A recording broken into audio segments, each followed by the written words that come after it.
Among the Hidden, Chapter 1. He saw the first tree shudder and fall far off in the distance. Then he heard his mother call out the kitchen window, "Luke, inside now."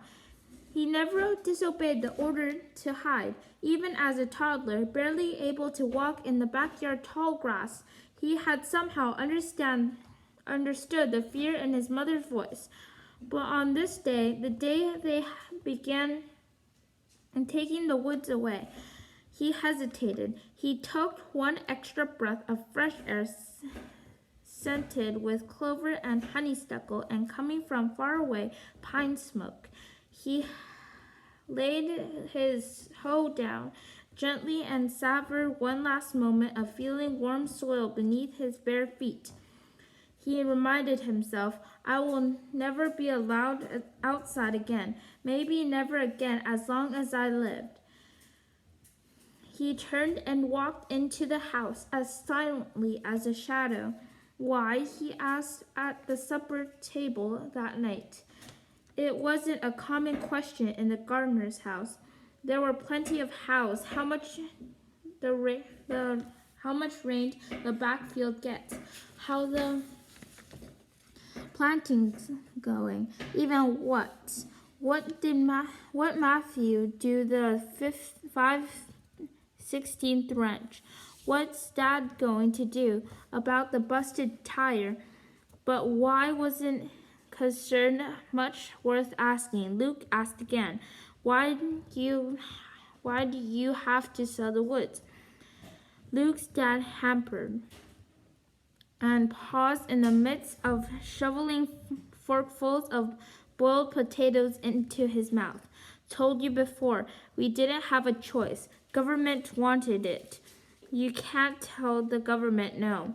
Mother came over and gave Luke's shoulder a reassuring squeeze before turning back to the stove.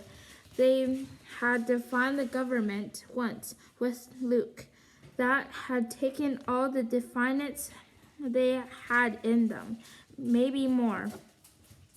"We wouldn't have sold the woods if we hadn't had to," she said, ladling out thick tomatoey soup.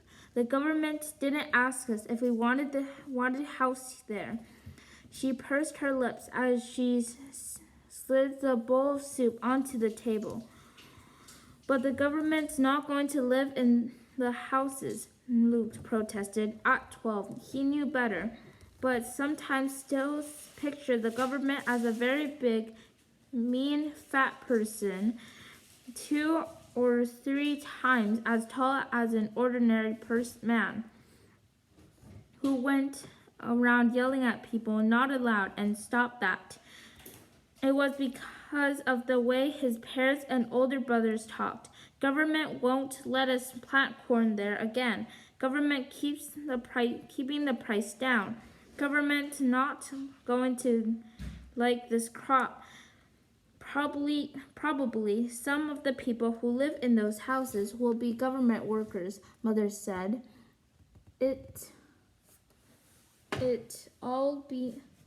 It'll all be in the city people." If he'd been allowed, Luke would have gone over to the kitchen window and peered out at the woods, and trying for up to time to picture rows and rows of houses where the firs and maple and oaks now stood or had stood. Luke knew from a sneak peek right before supper that half the trees were now toppled. Some already laid on the ground, some hung at weird angles from their former lofty positions in the sky. Their absence made everything look different, like a fresh haircut exploding a band of untamed skin on a forehead. Even from deep inside the kitchen, Luke could tell the trees were missing because everything was brighter, more open, scarier. And then, when those people move in, I have to stay away from the windows, Luke asked.